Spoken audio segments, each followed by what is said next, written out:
these things sexy? They're for a 3-rotor build that is in the shop on the hoist. And I thought I had the time to start working on it now, but I don't. So I had it all out ready for Monday morning before I left for this trade show. Things changed. So yeah, gonna put it away for another, I don't know, maybe a week or so.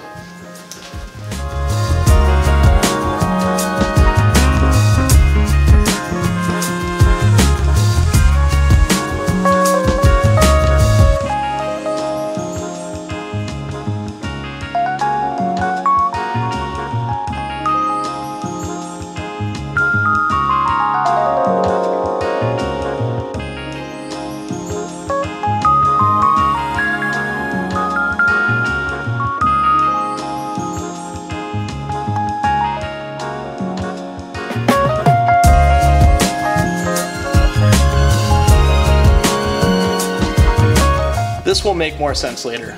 This is just kind of going backwards a little bit to make sure this stays safe while I work on other stuff.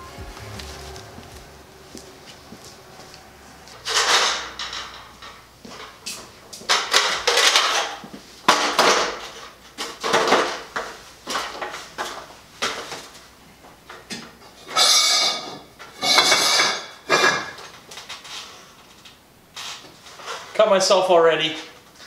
First 5 minutes of the day.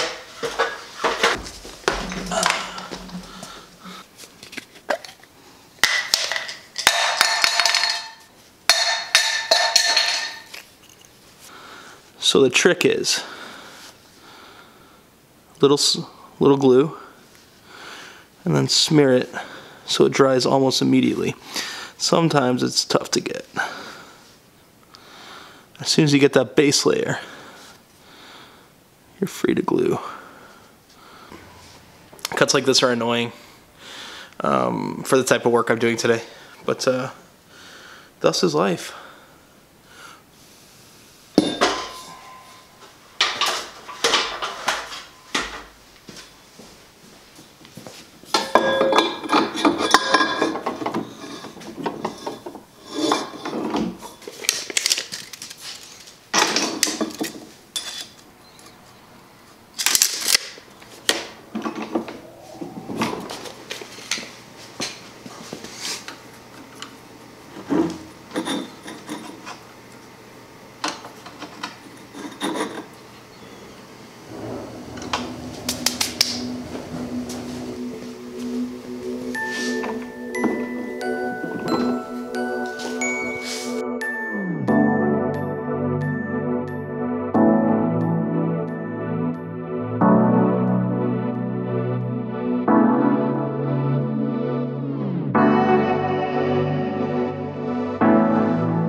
So this weekend I was at PRI, and PRI is an event. It's a trade show in Indianapolis. It's once a year, and fabricators like myself, big, small, everybody. It's a huge event for fabricators, people in the automotive industry, just in general.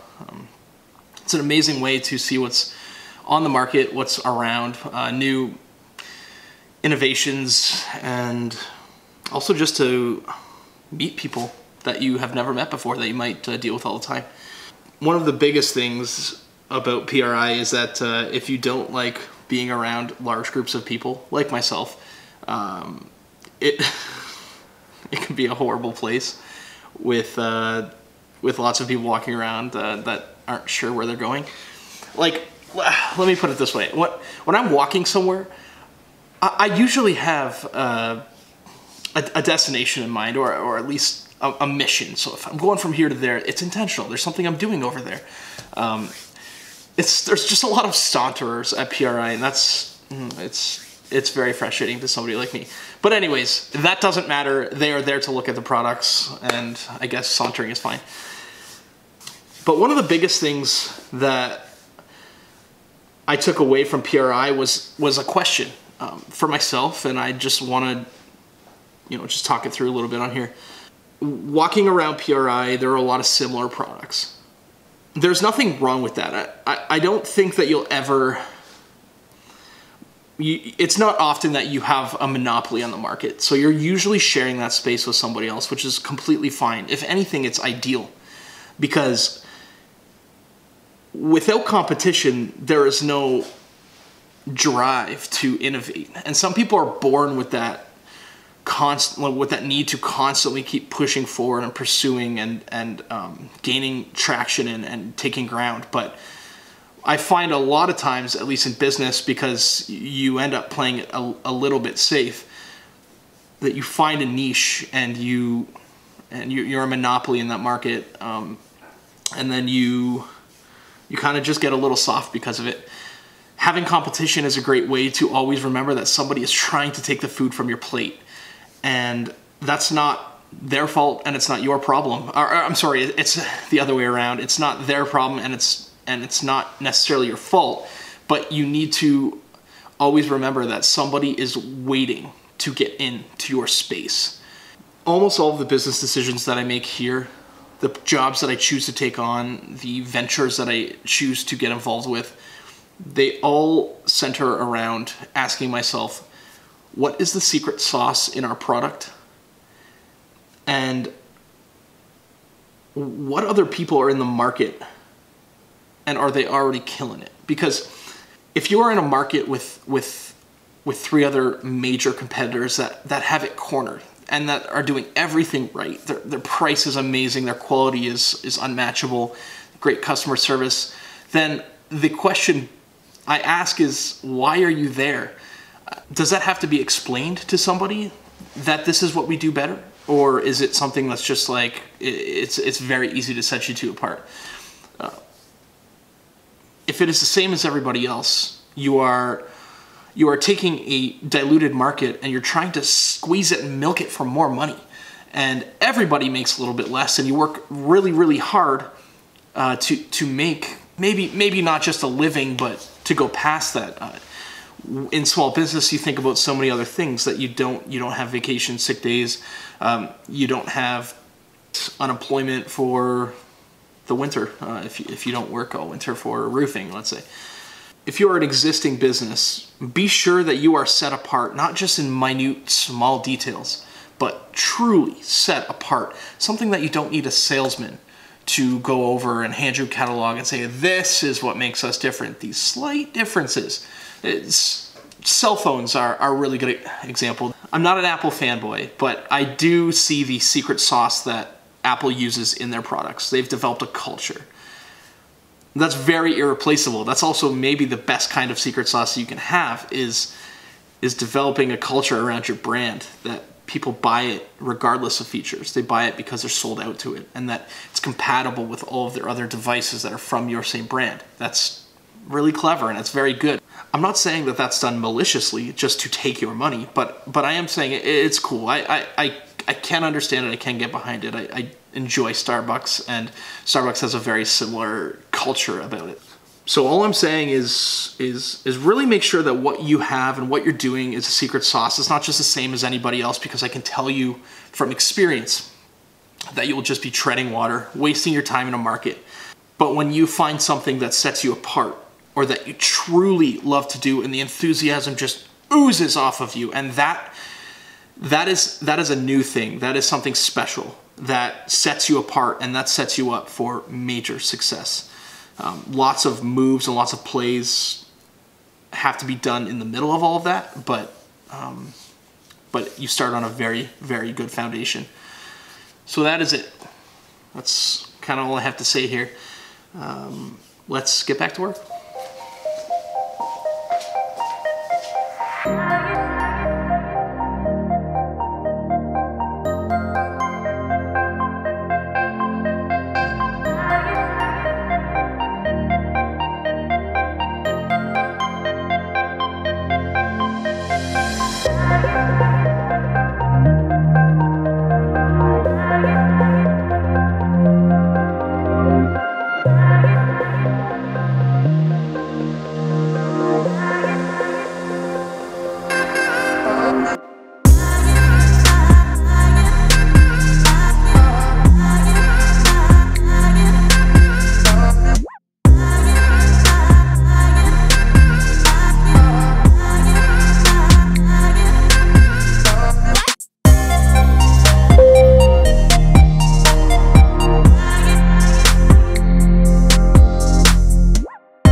So these collectors are done for now, but they're not done in the grand scheme.